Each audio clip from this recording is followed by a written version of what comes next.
Іблістің адамды тамашалау қиссасы. Ұлы Алла адамды топырақтан жаратып, барлық мақұлыққа орынбасарын тамашалауды бұйырды. Періштелер түгел жиналып, адамды айналып қарап көрді. Сол кезде Ібліс лып етіп адамның мұрнынан кіріп, оның бүкіл дене мүшесін, ағзасын, қан тамырын түгел аралап қайта шықты. Ол періштелерге: «Бұл мақұлық Құдайға орынбасар болуға лайық емес», деді. «Неге?» деп сұрады періштелер. «Себебі тәні ас ауқатқа, ұйқыға, қызыққа тәуелді. Тез шаршап, тез қартаяды. Суыққа тоңғақ, ыстыққа қаталағыш, қарны ашып, ұйқы қысқанда жыртқышқа айналады.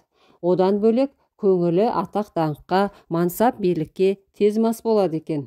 Жылтыраққа көрсе қызар, дүние мүлікке тойымсыз, әйелге шыдамсыз. Құмарлығын қандыру үшін күнә жасап қылмысқа тез ұрынады. Шектен шыққанда қан төгіп соғыс ашады. Бұның бізден артық жерін байқамадым. Тек түсініксіз бір нәрсе бар», деді Ібліс. Періштелер: «Ол не?» деп сұрады. Ібліс: «Кеудесінің сол жақ тұсында жұдырықтай жүрегі бар. Сол жүрекке кіре алмадым. Ішінде не бары белгісіз. Құпиясын бір Алла өзі біледі», деді. Періштелер: «Адамның құлағы, көзі, мұрны бар екен. Осы сезім мүшелерімен Алланың хикметін танып білсе керек», деді. Ібліс алақанымен адамның құлағын сипады да: «Мұның құлағын хаққа керең қылдым. Енді құлағымен дүниенің ғана сөзін еститін болады. Өсек аяң бос сөзге құлағы түрік жүреді. Жын пері періштелердің сөзін ести алмайды», деді. Сосын саусақтарымен көзін жанай өтіп, енді екі көзі ақиқатқа соқыр болды. Көзімен дүние тіршілігін ғана барлай алады. Алланың сырға толы хикметтерін бас көзімен көруге дәрменсіз еттім. Ақиқатты екі көзімен іздейтін болса, міндетті түрде адасады», деді. Сосын алақанын адамның аузына тигізіп, аузы енді Аллаға жақпайтын лас сөзге бейім болады. Мән мағынасыз бос сөзге үйір, басына келер 10 бәленің 9-ын тілінен өзі табады. Бісміллә деп жемесе, жеген асы арам болады», деді. «Мұның 5 сезім мүшесін Алланың хикметтерін танудан аулақ еттім», деп масаттанды да адамның қарнын ұрып көріп еді, бос балшықтан даңғырлаған дауыс шықты. Ібліс: «Хә, іші даңғырлаған қуыс екен, мақтағанды жақсы көреді. Мұның түбіне осы мақтан сүйгіштігі жетеді», деді. Ең соңында жүрек тұсын саусағымен шертіп, «Осы жұдырықтай қызыл еттің ішінде не бар екен? Соны ұға алмадым. Оған іштен де кіретін жол жоқ. Ақиқатты таныса, осы жүрегімен тануы мүмкін. Болмаса, бұл мақұлықтың бізден артық қасиеті жоқ», деп масаттанды.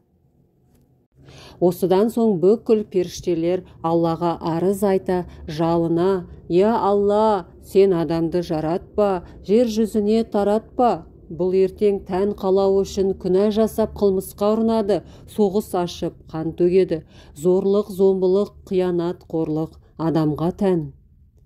Сол кезде ұлы Алла: «Әй, сендер менің білгенімді білмейсіңдер.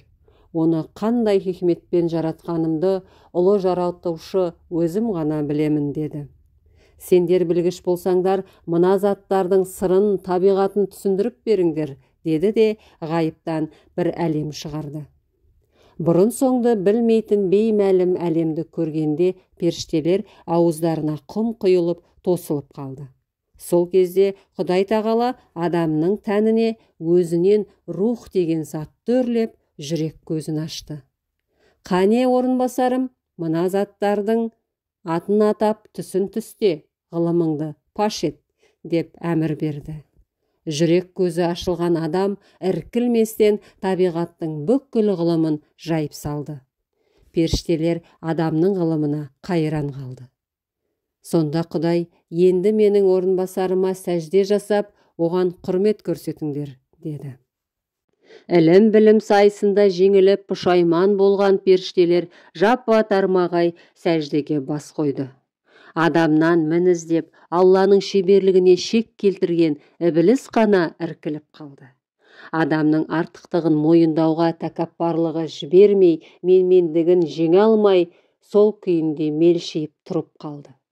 Тәңір тағала: «Әй Ібіліс, сен неге менің әмірімді орындамайсың?» деді. Ібіліс: «Ол топырақтан, ал мен оттан жаралдым, мен одан артықпын» деді. Ұлы Алла қаһарланып: «Шық менің дәргейімнен, өзін өзгеден артық қою менің ең жек көретін мінезім» деді. Ібілісті қууды Жәбірейілге тапсырды. Сол кезде Жәбірейіл Ібіліске сұқ саусағын қадап тұрып, «Мына малғұнның мойнына қарғыс қамытын кигізіңдер» деп періштелерге бұйырды. Жәбірейілдің сұқ саусағы Ібілістің жүзіне тігінен қадалғанда, оның бұрынғы періште сипатының бәрі ағып түсті. Тас төбесінен екі мүйіз, артынан салаңдаған құйрық шықты. Аяғы тұяққа айналды, денесін қара жүн басты. Бұрынғы жарқын жүзі сол заматта солды да, бет әлпеті қорқынышты құбыжыққа айналды.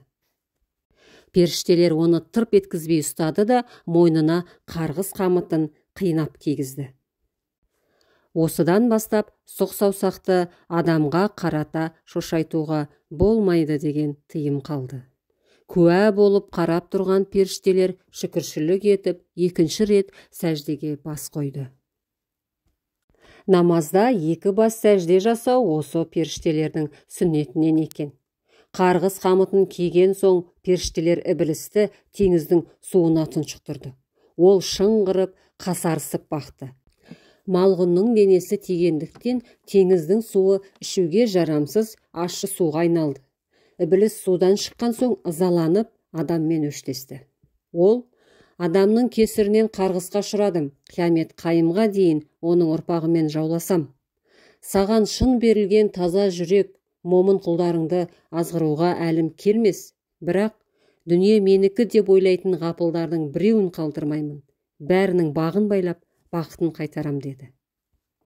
Сонда Алла тағала: «Маған тура бастайтын жалғыз жол шын пейіл мен таза жүрек» деді. Ібілісті теңізге тұншықтырып жатқанда, балықтар жиналып, оны айналшықтап қарап тұрыпты. Сол кезде малғұн аузын жаппай: «Ей балықтар, қамданыңдар, бастарыңа қатер төнді.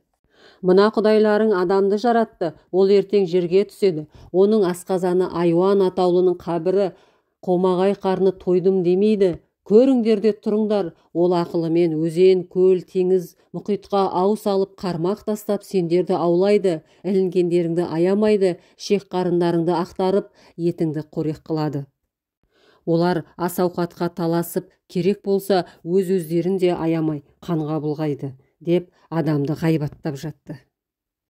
Оның сөзін естігенде балықтардың зәресі ұшты.